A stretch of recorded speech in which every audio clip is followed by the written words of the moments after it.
നമസ്കാരം. 7-8 വർഷം മഴയും വെയിലും കൊണ്ടൊരു റൂഫാണ് നമ്മളിവിടെ കാണാൻ പോകുന്നത്.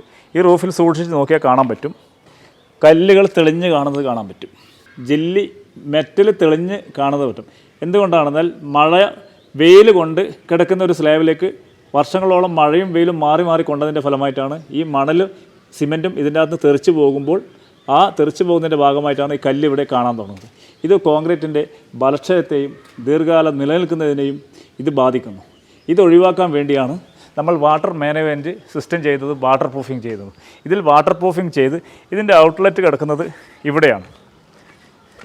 ഈ വെള്ളം ഒഴുകി പോകേണ്ടത് ഇവിടെയാണ്, പക്ഷേ വെള്ളം ഇവിടെയാണ് കെട്ടിക്കിടക്കുന്നത്. ഇതിൽ വാട്ടർ പ്രൂഫിങ് ചെയ്തതിന് ശേഷം ഈ ഔട്ട്ലെറ്റിലേക്ക് നമ്മൾ കോൺക്രീറ്റ് ചെയ്ത് സ്ക്രീഡ് ചെയ്ത് വെള്ളത്തിനെ ആ ഭാഗത്തേക്ക് ഒഴുക്കി വിടുമ്പോഴാണ് ഇത് യഥാർത്ഥത്തിൽ ദീർഘകാലം നിലനിൽക്കുന്നത്.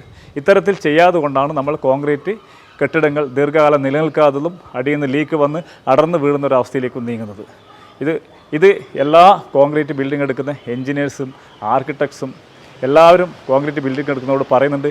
പക്ഷേ ആൾക്കാർ ഇതത്ര കണ്ട് ഇതിൻ്റെ ദൂഷ്യഫലങ്ങൾ മനസ്സിലാക്കുന്നില്ല.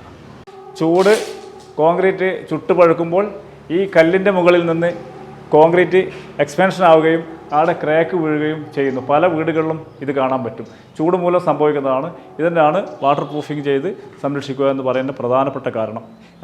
ലക്ഷക്കണക്കിന് കോടിക്കണക്കിന് രൂപ മുതൽ മുടക്കിയാണ് നമ്മൾ ഇൻറ്റീരിയൽ ചെയ്യുന്നത്. ഈ ഇൻറ്റീരിയൽ നിലനിൽക്കണമെങ്കിൽ നമ്മൾക്ക് എക്സ്റ്റീരിയൽ വളരെ ഭദ്രമായിരിക്കണം. ഇല്ലെങ്കിൽ ഇൻറ്റീരിയൽ പലപ്പോഴും പല ആൾക്കും ഈ ചോർച്ച മൂലം പല നാശനഷ്ടങ്ങൾ സംഭവിച്ചിട്ടുണ്ട്. റൂഫ് മാക്സിമം നമ്മൾ വാട്ടർ പ്രൂഫിങ്, വെതർ പ്രൂഫിങ് ചെയ്ത് സംരക്ഷിക്കുക. എന്നാൽ മാത്രമേ ഇൻറ്റീരിയൽ ഒരു പാട് കാലത്തേക്ക് നിലനിൽക്കത്തുള്ളൂ. അല്ലെങ്കിൽ ചുരുങ്ങിയ കാലം കൊണ്ട് തന്നെ ലക്ഷക്കണക്കിന് രൂപ ഈ ഇൻറ്റീരിയലിന് മുടക്കി അത് നമുക്ക് നഷ്ടത്തിലേക്കും നമുക്കൊരു മാനസിക പ്രശ്നത്തിലേക്കും നമ്മളെ നയിക്കും.